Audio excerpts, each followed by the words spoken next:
तो कैसे हो भाई लोग? आ गए यार हम लोग एक फिर से नई मैच लेके आज। यार ये एक्चुअली नया टूर्नामेंट लेके आ गए। आज बात करेंगे हम लोग पाकिस्तान सुपर लीग के बारे में।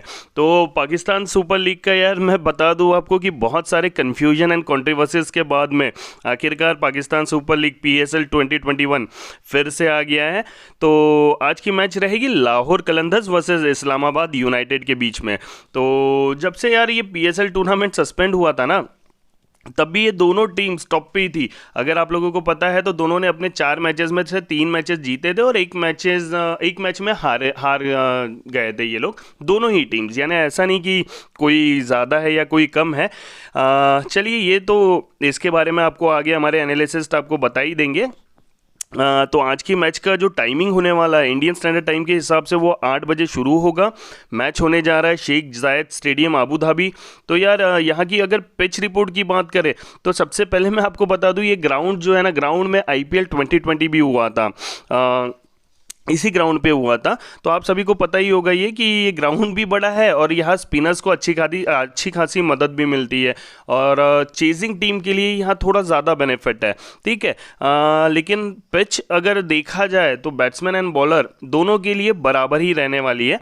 और एक ये है कि 150 के ऊपर अगर चेस करने में थोड़ी सी दिक्कत जाएगी यहाँ पे।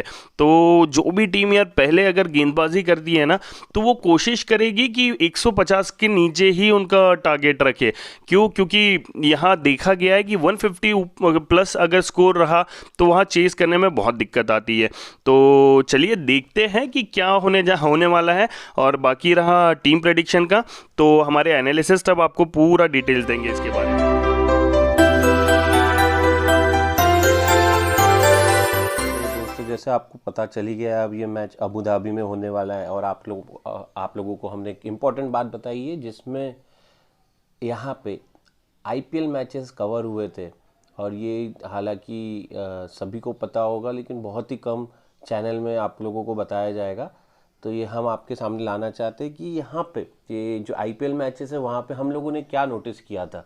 हम लोगों ने IPL मैचेस में देखा था, अगर आप लोगों ने अच्छे से देखा होगा, अबू धाबी जो स्टेडियम है वहाँ पे मैचेस ऐसे हो रहे, जो जो नाइट वाले मैचेस है स्पेशली, आपने अगर देखा होगा, ये रिकॉर्ड कोई नहीं देगा, ये रिकॉर्ड सिर्फ मैं आपको बताता हूँ कि स्पेशली जो रात के मैचेस थे, वहाँ पे 10 जो मैच लास्ट 10 मैच हुए थे वो चेजिंग टीम जीती थी। तो आशा करता हूँ कि इस बार भी चेजिंग टीम जीतेगी। हालांकि वो लाहौर कलंदर हो या इस्लामाबाद यूनाइटेड हो, ISL या लाहौर, दो दोनों में से क्या अब देखा जाएगा तो दोनों ही स्ट्रॉन्ग टीम है।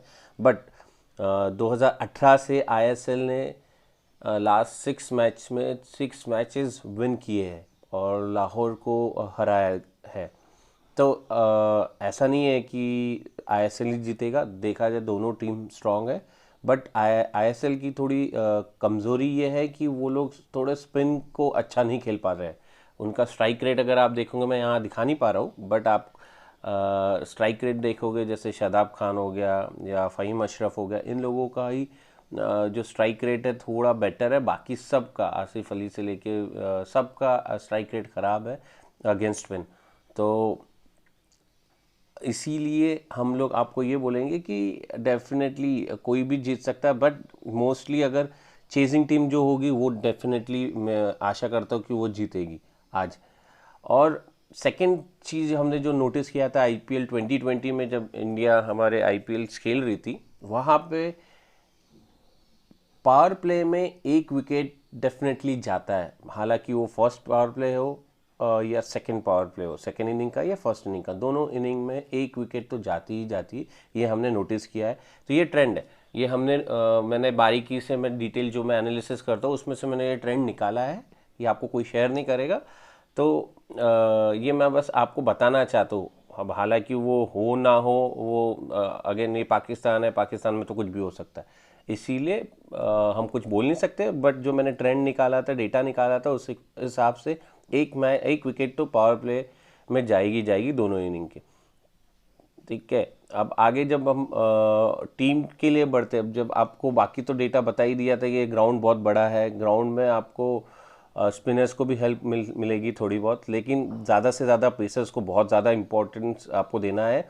मैं बहुत ही अच्छे जो बॉलर्स हैं जैसे कि राशिद खान, ऐसे स्पिनर को आपको लेके ही जाना है। बाकी कोई स्पिनर्स को आप छोड़ भी दोगे तो कोई हरकत नहीं। एक आध बाकी तो मोस्टली आप पेसर्स भर भर के रख लीजिएगा अपने टीम में। तो आगे बढ़ते हैं अपने टीम के साथ, टीम सिलेक्शन के साथ। टीम सिलेक्शन में हमारे पास एक बात बता देता हूँ कि क्रेडिट्स इशू आने वाले हैं। क्रेडिट्स इशू मैनेज करने के लिए हम लोगों को किसी ना किसी को ड्रॉप नहीं करना पड़ेगा, बट उसका ऑल्टरनेट ऑप्शन ढूंढना पड़ेगा। तो क्रेडिट्स उस इश्यूज़ को उसको नज़रअंदाज रखते हुए हम आपको बताना चाहते हैं कि यहाँ पे बेन डंक या आर नज़ीर दोनों में से एक को आपको लेके जाना पड़ेगा। बेन डंक यार बेसिकली इनका एवरेज 40 है, तो ये आपको 30-40 रन तो बना के कभी भी दे सकते हैं। लेकिन जो आर नज़ीर है ये इसमें अब जीशान अशरफ जो है वो कीपिंग शायद कर सकते हैं और बेन डंक को मौका ना मिले कीपिंग का, तो कीपिंग के पॉइंट्स उनको मिलेंगे नहीं। लेकिन आर नज़ीर जो है, आर नज़ीर एक मेरे लिए, भले उनका सिलेक्शन परसेंटेज बहुत कम है, लेकिन आर नज़ीर मेरे लिए बहुत इंपॉर्टेंट प्लेयर हो सकता है, क्योंकि ये हिट और मिस कैटेगरी में आते हैं। अगर इनका बल्ला चल गया तो आप वन साइडेड जीत जाओगे, नहीं चला तो बेन डंक थोड़े ज़्यादा पॉइंट्स दे देंगे, बस ज़्यादा डिफरेंस नहीं आएगा। लेकिन मैं अभी क्रेडिट्स के वजह से नज़ीर को लेके जाना चाहूँगा। और यहाँ पे जी अशरफ भी है, लेकिन हम उनको नहीं लेके जाएंगे क्योंकि हमारे पास allrounder section, bowling section, batting section में और अच्छे अच्छे ऑप्शन हैं। जब आगे बढ़ते हैं बैटिंग सेक्शन में, बैटिंग सेक्शन में अब आपको पता होगा उस्मान ख्वाजा, ये बेसिकली उस्मान ख्वाजा है ऑस्ट्रेलिया के, लेकिन उनका जन्म इस्लामाबाद में ही हुआ था। इन्होंने कई रिसेंटली एक ट्वीट भी मारा है, आप अगर देख सकते हो, आप ट्विटर पे हो तो आप जाके देख भी सकते हो। तो उन्होंने बोला था कि मैं इस्लामाबाद यूनाइटेड के लिए अच्छा खेलने की कोशिश करूँगा, तो हम बाय डिफ़ॉल्ट उनको लेके जाएंगे। और स्पेशली वो जब बैटिंग फर्स्ट करते हैं तो हम उनको लेके ही जाएंगे। और कॉलिन मुनरो का भी रिकॉर्ड बहुत अच्छा है, तो हम आग बंद करके कॉलिन मुनरो को स्मॉल में या ग्रैंड लीग में दोनों में लेके ही जाएंगे। उसका सिलेक्शन बहुत परसेंट सिलेक्शन बहुत कम है, लेकिन हम परसेंट सिलेक्शन पे जाते नहीं, ये हमारी खासियत है। तो आगे जब बढ़ते हैं, आफ्टर कॉलिन मुनरो फ़खर ज़मान एक इम्पोर्टेंट बैट्समैन है। आप देखोगे तो इन्होंने बहुत अभी ओडीआई सीरीज़ में भी ऑलमोस्ट 200 मारे थे, और ऑलमोस्ट 200 नहीं मारे थे, और बाकी जो T20 मैचेस थे उसमें भी बहुत अच्छा परफॉर्मेंस दिया था। तो 30 से 40% जनता फ़खर ज़मान को कैप्टन बना रही, लेकिन आपको पता है लाइफलाइन फैमिली है जो अलग जाती है, तो हम इनको कैप्टन नहीं बनाएंगे, लेकिन हम अपने टीम में रखेंगे। जो बहुत ही ज़्यादा रिस्क टेकर है, या फिर मैं आपको बोलूँगा जीएल में जब वो चेज़ कर रहे हैं तो आप इनको ड्रॉप करके चलिएगा। इनकी जगह आप दूसरा ऑप्शन है जैसे आसिफ अली, ब्रैंडन किंग, दोनों में से किसी एक को आप लेके जा सकते हो। कैलम फर्गूसन भी बहुत अच्छे बैट्समैन है, लेकिन उनका रिसेंट फॉर्म ज़्यादा अच्छा नहीं है, इसलिए मैं उनको पिक नहीं करने वाला हूँ। मे बी एंड मोमेंट पे हम अगर पिक करते हैं तो आपको कमेंट सेक्शन या टेलीग्राम में कहीं ना कहीं तो आपको अपडेट दे ही देंगे। लेकिन एज ऑफ नाउ हम ये तीनों बैट्समैन को लेके जाएंगे। बट अगर आप लोग जीएल की टीम बना रहे हो या रिस्क टेकर हो, तो जब ये चेस कर रहे हैं फ़खर ज़मान, इनको आप ड्रॉप करके चलिएगा। उनकी जगह आसिफ अली है, ब्रैंडन किंग, दोनों में से एक को लेके जाना। Brandon King recently added into the PSL squad, अब इसीलिए दोनों में से एक को। और ब्रैंडन किंग आपको पता है कि ये हार्ड हिटिंग बैट्समैन है, आर के कम से कम 15-20 बॉल में 50 बना देते, ऐसी क्षमता रखते हैं। तो इनको हम एक बार सोचेंगे अगर हमारे पास ये फ़खर ज़मान चेस कर रहे तो। आगे जब बढ़ते हैं ऑलराउंडर सेक्शन में हमारे पास बहुत सारे ऑप्शन हैं बट मैं आपको बता देता हूँ जो मस्ट से भी मस्ट पिक है वो है फ़हीम अशरफ। ये आग बंद करके आपको इन्हें लेके जाना है। जीएल में ब्लाइंड कैप्टन इनको बना दिया, हाँ वो फर्स्ट इनिंग हो या सेकंड इनिंग हो, फ़हीम अशरफ को आप जीएल में, मैं बोल रहा हूँ फिर से दोबारा बोल रहा हूँ आपको कि आग बंद करके फ़हीम अशरफ को कैप्टन बना देना अगर आप जीएल की टीम बना रहे हो तो। और इसके बाद मैं बता दूँ, हो सकता है कि हम स्मॉल लीग में भी CVC इनको बना दें, लेकिन अभी के लिए सेफ जाएंगे। बट फाइव मशरूम को हम कैप्टन की अच्छी चॉइस में रखते हैं। फिर आगे बढ़ते हैं मोहम्मद हफीज़। मोहम्मद हफीज़ ये तो आपको पता है कि कितने अच्छे बैट्समैन हैं, इनके बिना तो हम अपने स्मॉल लीग में उतरेंगे ही नहीं। लेकिन स्पेशली जब फर्स्ट इनिंग में ये बैटिंग करते हैं तो मोहम्मद हफीज़ को हम लेके ही जाएंगे। उनको ड्रॉप करना मैं तो खतरे से खाली नहीं। अगर ड्रॉप कर दिया तो बॉस, तो वो वाट है आप लोगों की, अगर फर्स्ट इनिंग में इसको ड्रॉप कर रहे हो तो। हम वो GL हो या SL हो। अब सेकेंड इनिंग में डेफिनेटली आप रिस्क ले सकते हो, GL में तो पक्का रिस्क लेने का, लेकिन फर्स्ट इनिंग में बिल्कुल रिस्क मत लेना। अब आगे बढ़ते, आप देख रहे होंगे शादाब खान ISL के जो कैप्टन है, ये कप्तान साहब आपको पता है ये कैसे है? मैं आपको जैसे बताना चाहता हूँ, अगर हम लोग बचपन में आप लोगों ने भी खेला होगा, मैं कैप्टन हूँ यार, मैं बॉलिंग करूँगा, मैं बैटिंग करूँगा, ऐसा हमारा सेट ऑफ माइंड रहता था, राइट, माइंडसेट रहता था। तो उसी तरीके से शादाब खान बिहेव करते हैं। वो फर्स्ट डाउन आ जाएंगे, सेकंड डाउन आ जाएंगे, बैटिंग करेंगे ही करेंगे, और 2 ओवर उनको डालना ही रहता है, 2 से 3 ओवर मोस्टली। अगर उनका चल गया तो 4 के 4 ओवर डालते हैं। तो स्मॉल लीग में इसीलिए to be at safer side हम शादाब खान को लेके जाएंगे। अगर वो चेज़ करते हैं तो हम शायद एक बार ड्रॉप करें, लेकिन शादाब खान को हम एज ऑफ नाउ तो लेके जाएंगे। नहीं, चेज़ करते तो सॉरी, मैं रिवर्ट करना चाहता हूँ। अगर चेज़ करते हैं तो शादाब खान को हम इम्पोर्टेंट पिक मानेंगे और उनको लेके जाएंगे। अगर फर्स्ट बैटिंग करते हैं तो हम ड्रॉप करेंगे, ठीक है। अब आगे बढ़ते हैं, हमारे पास बहुत अच्छे अच्छे ऑप्शन हैं, जैसे कि जेम्स फॉकनर। जेम्स फॉकनर आपको पता है कि बहुत अच्छे ऑलराउंडर है, उनको तो हम लेके ही जाएंगे अगर वो खेलते हैं प्लेइंग 11 में। और इसके बाद प्रसन्ना, ये जो सुकेकू प्रसन्ना, सीखूगे प्रसन्ना, अजीब प्रोनाउंसिएशन है इनका।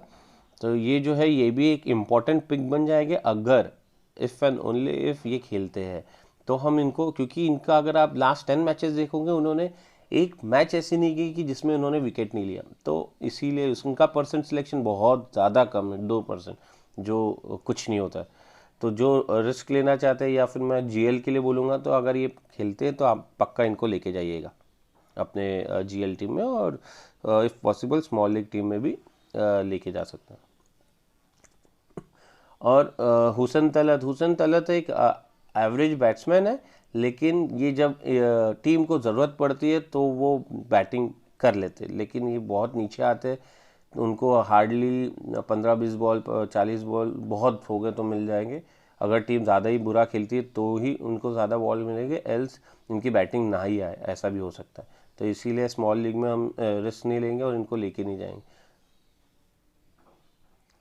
बॉलिंग सेक्शन में तो हमारे पास बहुत सारे ऑप्शन है। आप सबसे ज़्यादा आपको आज कंफ्यूजन होगा तो वो होगा बॉलिंग सेक्शन में, किसको लेके जाए किसको नहीं लेके जाए। 1 2 3, ये जो 3 पिक है, ये तो आँख बंद करके आपको लेके जाना है। ये बहुत ही इंपॉर्टेंट है सर, आप लोगों को सबको बताना चाहता हूँ। ये तीनों, अगर स्पेशली शाहीन शाह अफरीदी और हैदर अली, ये दोनों अगर फर्स्ट, दोनों में से जो फर्स्ट बॉलिंग कर रहा है GL का, आप, मैं फिर से रिपीट कर रहा हूँ, शाहीन शाह अफरीदी या हैदर अली जो GL में बैटिंग कर रहा है, बॉलिंग कर रहा है फर्स्ट, उसको कैप्टन, ब्लाइंड कैप्टन GL में बना देना। मैं तो बोलूँगा आप लोगों को अगर पता होगा, न्यू पॉइंट सिस्टम जो आ गया है, बोल्ड के 8 पॉइंट एक्स्ट्रा मिलते हैं, और गलती से इन्होंने 3 विकेट्स ले लिया, 3 बोल्ड ले लिया, तो इनको कितने पॉइंट्स हो जाएंगे आप समझिएगा। अगर सेंचुरी मारता है इंसान, ऑलमोस्ट 100 रन बनाता है, तो उतने रन उसको मिलेंगे, उतने पॉइंट्स उसको मिल जाएंगे। तो दोनों में से जो पहली बॉलिंग करता है उसको आप ब्लाइंड कैप्टन बना के चलिएगा। और अगर रिस्क लेते हो तो हैदर अली को आप एक बार ड्रॉप करने की सोच सकते हो सेकेंड इनिंग में, लेकिन शाहीन शाह अफरीदी इंपॉर्टेंट है। और राशिद खान साहब को तो आपको बोलने की ज़रूरत ही नहीं है, खान साहब तो सबसे इम्पॉर्टेंट है। खान साहब कैसी भी विकेट हो वो अपना जलवा चला ही देते हैं, और विकेट तो ले ही लेंगे राशिद खान से। तो अगर स्पेशली अगर वो सेकंड बॉलिंग करते हैं तो इन्हें भी आप कैप्टन GL में बना के चलिएगा। अगर रिस्क लेना चाहते हो तो स्मॉल लीग में भी उनको कैप्टन बना के चल सकते हो। इसके बाद हमारे पास ऑप्शन एक बहुत और अच्छे है, हरीश राव। हरीश राव अगर मोस्ट प्रोबेबली वो खेलेंगे, लेकिन कैसा है हरीश राव का कंसिस्टेंसी नहीं है। लेकिन आप अगर बिग बैश लीग में देखोगे तो ये मेरे बहुत बार कैप्टन रहे। यहाँ पे वो इतने कंसिस्टेंट नहीं है, एक मैच में चल जाएंगे, 2 मैच में नहीं चलेंगे, 1 विकेट लेंगे, फिर 2 विकेट लेंगे, उसके बाद 2 मैच में 1 भी विकेट नहीं लेंगे। इनका रिकॉर्ड ऐसा है, तो इसीलिए मैं स्मॉल लीग में अभी अवॉइड करूँगा। लेकिन जीएल में आप पक्का हरीश राव को पिक कर सकते हैं। और ये एम वसीम तो ऐसा पिक है, ये किसी ने पिक नहीं किया था लास्ट बार, लेकिन हम लोगों के पास था। इनके विकेट्स इनको अच्छे मिलते हैं, वो बीच में बॉलिंग डालते हैं और जब भी ज़रूरत लगती है तो विकेट दे देते हैं। बट अभी स्मॉल लीग में हमारे पास 3 ही ऑप्शन है, तो हम ये तीनों को लेके जाएंगे। अगर हम तीनों को लेंगे तो हमारे पास क्रेडिट इशू आते हैं, तो क्रेडिट मैनेज करके या तो हम शादाब खान को ड्रॉप करते हैं, और हमारे बॉलिंग सेक्शन में हम लेते हैं जैसे राशिद खान, शाहीन शाह अफरीदी और मोहम्मद वसीम। और एक अगर हमारे पास जैसे इस क्रेडिट्स की वजह से किसी और एक को मैनेज, जैसे दिलबर हुसैन बहुत अच्छे बॉलर हैं, तो फाइनल टीम अगर ये बन जाती है मेरी, दिलबर हुसैन अगर खेलते हैं तो हम उनको लेके जाएंगे। और इसमें हमारे पास CVC ऑप्शंस जैसे मैंने आपको बताया, राशिद खान, शाहीन शाह अफरीदी, ये दोनों। शाहीन शाह अफरीदी अगर फर्स्ट बॉलिंग करते हैं तो मेरे तो स्मॉल लीग के भी कैप्टन रहेंगे। राशिद खान अगर सेकंड बॉलिंग करते हैं तो वो मेरे स्मॉल लीग के कैप्टन रहेंगे। और फ़हीम अशरफ 1, 2, 3, इन तीनों में आप CVC रोटेट करना। अगर आपको सेफ जाना है तो आप फ़खर ज़मान को C या VC बना सकते हैं। और मोहम्मद हफीज़ अगर बैटिंग फर्स्ट करते हैं तो उनको C या VC हम बनाएंगे। चलो दोस्तों, तो फिर मिलते हैं। तो ये थी आज की एनालिसिस फाइनल टीम के लिए। यार आप लोगों को कमेंट सेक्शन में देखना होगा, कमेंट सेक्शन में हम लोग पूरा सारी चीज़ें डाल देंगे आप लोगों को कि एग्जैक्टली हमारी फाइनल टीम क्या रहेगी, या इस मैच जो भी हमने टीम दी है आपको इसमें क्या चेंजेस रहेंगे। और टेलीग्राम पे भी आपको फाइनल टीम मिल जाएगी।